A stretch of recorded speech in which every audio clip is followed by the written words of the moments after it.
সকালবেলা একটা দেশের থেকে ফোন এলো আর তোড়জোড় লেগে গেল যাওয়ার জন্য। তার জন্য কিন্তু আর দেরি নয়, তাড়াতাড়ি কিন্তু রেডি হয়ে আমার বর বেরিয়ে যাচ্ছে। আর জ্যাকেটটা পরে নিয়েছে, কেন যাবে কিন্তু দেশে। এখানে যদিও ঠান্ডা নেই, কিন্তু ঠান্ডা না হলে কি হবে, প্লেনে যাচ্ছে, এর জন্য ক্যারি করার জন্য একবারে কিন্তু পরে নিয়েছে।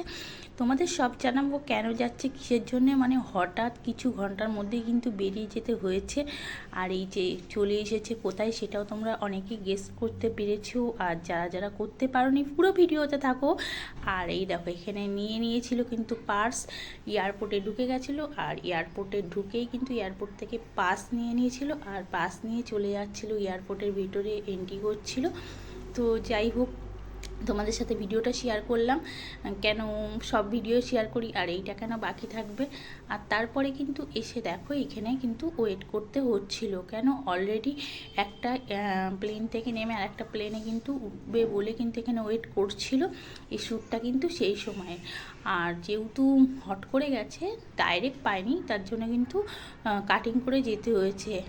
কি হবে বলো, হট করে ফোন এলো, আর বলো না কি তোমাদের বলবো, এই এসআইআরের জন্য কিন্তু হট করে ফোন এলো আর যেতে হচ্ছে দেশে।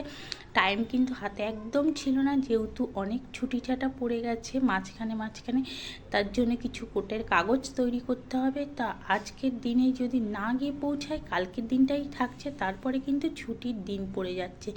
এর জন্য কিন্তু হঠাৎ করেই কিন্তু একদম এই ডিসাইড নিতে হলো আর বেরিয়ে যেতে হলো।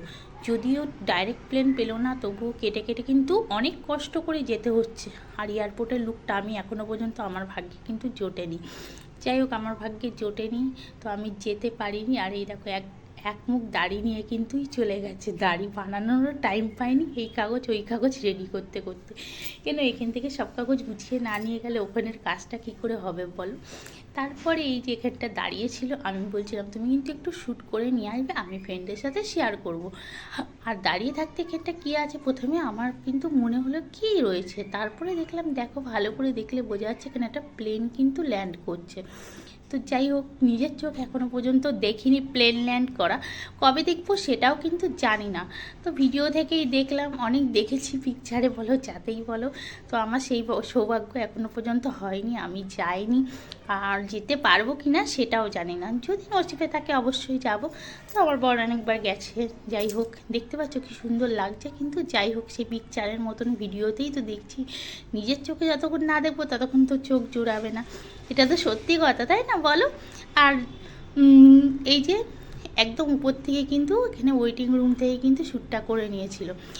এখনও ওয়েট করছে, কেন প্লেনটা কখন আছে, এখনও অনেকটাই দেরি আছে, প্রায় 6 ঘন্টা ওখানে গিয়ে কিন্তু ওয়েট করতে হয়েছিল। একটা প্লেনে কিন্তু চলে গেছিলো, আর দ্বিতীয় প্লেনের জন্য 6 ঘন্টা ওয়েট করতে হয়েছিল, ওখানে গিয়েও আবার বোর্ডিং করাতে হয়েছিল। তারপরে ওয়েট করতে করতে একটা সময় এসে গেছিলো, যে সময়টা ওর খুব খিদে পেয়ে গেছিলো। আর খিদে পাওয়ার জন্য কি কি খেলো সব কিছু তোমাদের সাথে শেয়ার করবো। আর ভেতরে এক একটা জলের দাম এত, বাপরে, শুনে তোমার মাথা ঘুরছিলো। আমি বলছিলাম কেন বাইরে থেকে নিয়ে যাওনি, বলছে না বাইরের কোনো চিজই কিন্তু অ্যালাউ করছে না এরা। যাই হোক, অ্যালাউ করুক নাই করুক, আর কি করব বলো, যেতে হলে সব কিছুই তো করতে হবে। আমাদের মতন মানুষের যাওয়া আসা মানে ভাবাও যায় না। যাই হোক, কেমন লাগলো, আর কে কে তোমরা এরকম প্লেন সবাই এখন করছো বলাও ভুল, তবুও অনেকে আমার মতন আছো, তো কারা কারা আছো অবশ্যই জানিও। আসছি নেক্সট ব্লগে।